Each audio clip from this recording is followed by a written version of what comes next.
the Amotekun security outfit finally begins recruitment in Ondo State, which is a very, very big positive news. Like, it's something very, very exciting for everyone from this area, like basically from the southwest. It's something very, very exciting. So it's something to be looking forward to. So now, what happened is that despite the oppositions from the federal government and despite all sorts of criticisms from the north and from the Meitihala and all sorts of intimidations like that, they have decided here that none of those sort of intimidation are going to sway us. None of those intimidations are going to stop us from starting this. Even coronavirus has actually let them put sort of a break on the Amotekun stuff, because I mean, you are supposed to be focusing a lot on the public health at this period, not focusing so much on the Amotekun area at this time, because people are going to start criticizing you if you are not careful that you are spending the money you should be using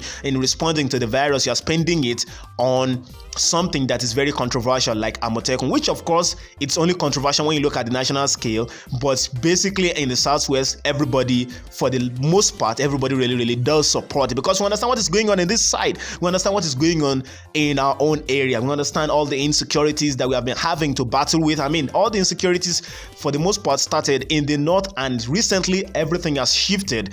A large portion of it has shifted to the south, the southwest, the southeast, but especially in the southwest. And it's very, very disheartening to see that these things have been going on without the federal government doing anything really concrete about it. So I mean, it gets to a particular stage when you are like, at least I have some sort of self-defense mechanisms to help us in our area. We should have a way to defend ourselves. It's natural right. It is natural rights accorded by God to every single human being to be able to defend yourself. So we decided by our own standards of self-determination in our own side to bring up this security outfit, which is great, honestly. But starting it at this period and making sure people are starting to recruit is a very, very good thing, because it means that it shows a level of commitment to the people and a level of commitment to the security of lives and property in this area. So it's a very positive thing, and it is something very, very great. So now, of course, if anybody is going to want to join, I'm just going to be using this opportunity to let them understand. So the website is ondoamotekun.org.ng. That's ondoamotekun.org.ng. That's if you are living in Ondo State and you really want to join. So you can just go there. You can check the requirements to know whether or not you qualify for recruitment into the Amotekun Corps. So you're going to be getting that. A part of it is that you will need some sort of guarantor, maybe your village head or somebody that's very, very important in your area that can sort of vouch for you that you're not somebody that's going to be causing problem in the Corps. So it's just something like that. So it's all part of it. So it's a very, very good thing. Something also good about it is that they have been given a free hand now, sort of like a huge leeway to go after the kidnappers and the bandits, which of course primarily come from the northern side. So it's something. So you know, some people are always trying to paint this thing to make it look like it's just some the southwest trying to protect itself. And no. It's not only trying to protect itself from just ordinary banditry and ordinary kidnapping. It's actually protecting itself from northern kidnappers and northern banditry. So that's it. So let's not try to cover this thing up. We are non-apologetic about it. We are bold and we want to say it. That's exactly what you're trying to say. I'm not trying to castigate those people in the north as all being terrorists or as all being kidnappers or whatever like that, but we need to protect our own areas. If the north cannot handle its security in many of the states over in the north, and they have not been able to root out, whether by corruption or whatever it is, whatever sort of allegation you're going to be leveling against the federal government, why they could not solve the problem in Borno and solve the problem in Adamawa and all of that like that, you shouldn't bring it over here. And we should have the right over here to defend our areas the way we want to defend it. So that's basically what it is. So we are trying to defend this area against the negative actions of terrorists and kidnappers coming from the north. We cannot allow them to have a safe haven in this place, because once you give them a chance to be able to stay here, they're only going to keep waxing stronger, and they're only going to keep launching more and more attacks. We don't want it to get to a period where they start launching serious suicide bombing attacks in this place. We don't want that. We don't want that. We don't want a situation where an entire area or an entire village will be slaughtered overnight. We don't want it here. There's so many farmers right now that can't go to the farm, especially farms that are far away from where they live, because they are scared that all these people are in the bushes. They are all in the forest, and your life could, like, you are literally carrying your life in your hands if you go out there, because you might get killed. So that's just the problem. So it's a very, very big problem, and it's already affecting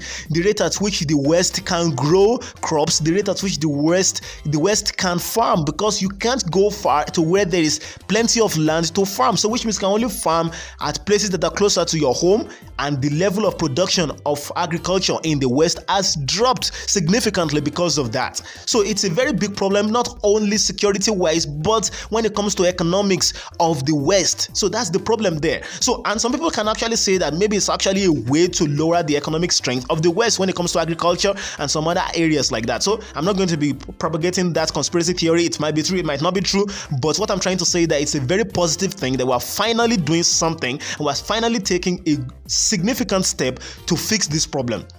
And of course, I'm going to be mentioning that since this is happening in Ondo State, and Ondo State is going to be heading towards an election by the end of this year, the governor, that's Akeredolu, is actually taking a very shrewd attitude about this thing. This seems to be a very, very well calculated move to try to gain more supporters, hopefully more voters in the election. So whatever you may think about him, of course, I'm not a big fan of the governor. I don't really try to associate myself with any sort of political party, but what I'm trying to say is that this sort of action is actually something that might gain him more supporters. It's actually something that seems very, very suspect when you think about the fact that this is an election year. It's almost the same thing like the way he reopened mosques and churches before the federal government reopened it. I mean, it was just like a day after the federal government actually lifted the ban or something, but he decided he was going to do that earlier than anyone else. He probably knew that the federal government was going to do that, so he just decided to take the initiative and be the first state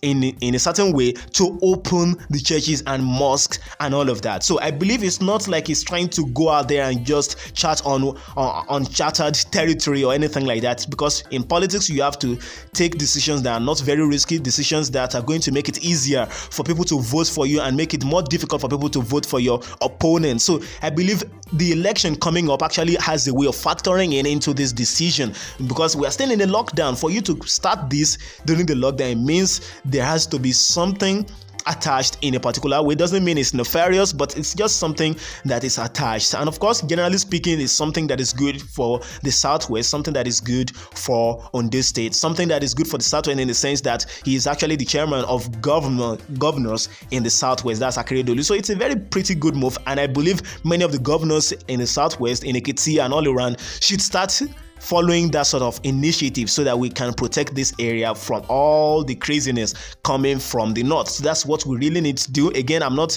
talking about everybody from the north, but we have some really bad eggs coming from the north trying to disrupt the peace in the south. So if you can't keep the peace in the north, don't bring it to our backyard. Don't bring it to our area. Don't try to ruin this place. We need to have this place to be well developed. We need to have security here, because security actually drives in a particular way.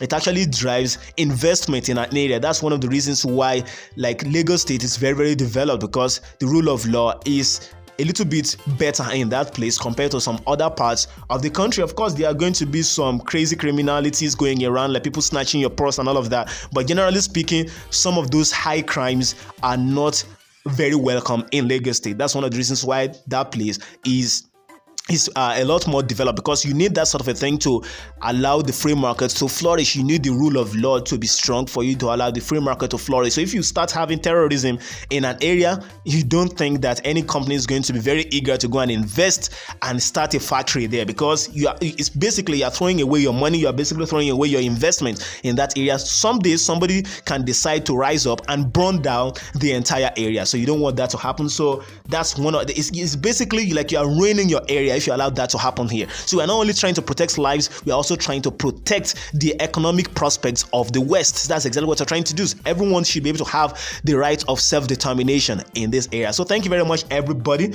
Make sure you subscribe to the channel and make sure you follow us on Facebook and Instagram. It's Naija Unsealed everywhere you go, and I'll be seeing you guys next time.